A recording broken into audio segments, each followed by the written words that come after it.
More than 24 people die annually in grain bin accidents across the nation. Our Clayton Baumgarth has the story about grain bin deaths in Indiana.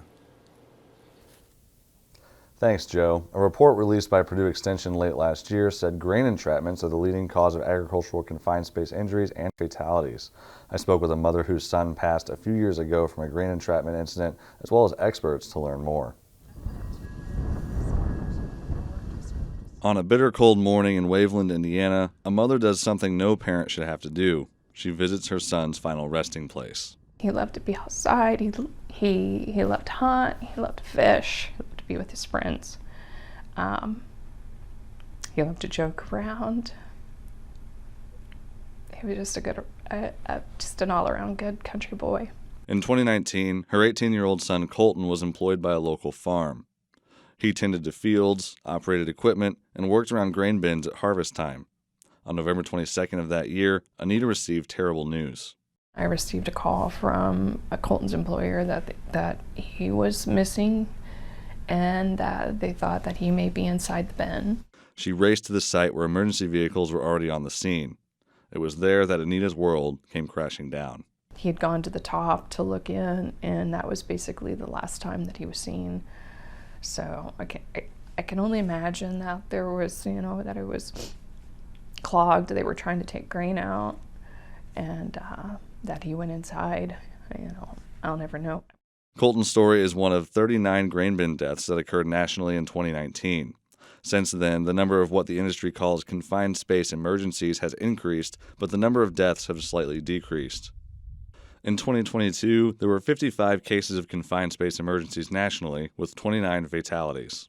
Since Colton's passing, his mother has worked to bring that number down. Shortly after Colton passed, I started doing a lot of research on grain bin safety, grain bin accidents. I didn't know anything about it, so I learned a lot about it, and it became my mission to save a life. She also set up the Colton Howard Memorial Fund to donate specialized rescue equipment to fire departments around the state. Currently, we're up to about $40,000 worth of equipment, and it's mainly going out to rural fire departments where, the funding is just not there. Between 2022 and 2024, the fund has donated equipment to 23 departments, including Vigo, Johnson, and Bartholomew counties. People enter grain bins when grain becomes clumped and needs to be broken up so the loosened grain can unload. A lot of the time we can trace that all the way back to the fact that there's probably grain that's out of condition, perhaps moldy, had gotten wet, whatever, was stored wet, and it gets clumped up or clogged up. When a person breaks up clumps, the disruption can trigger suction-like action and a loss of footing. Entrapment happens quickly. Within a few seconds, you can be buried up to your knees, and essentially once you're to your knees, there's no getting out. And as long as that flow continues, there's no stopping it. For years, Purdue Extension and OSHA have urged education on safety procedures as the best way to prevent the tragedies.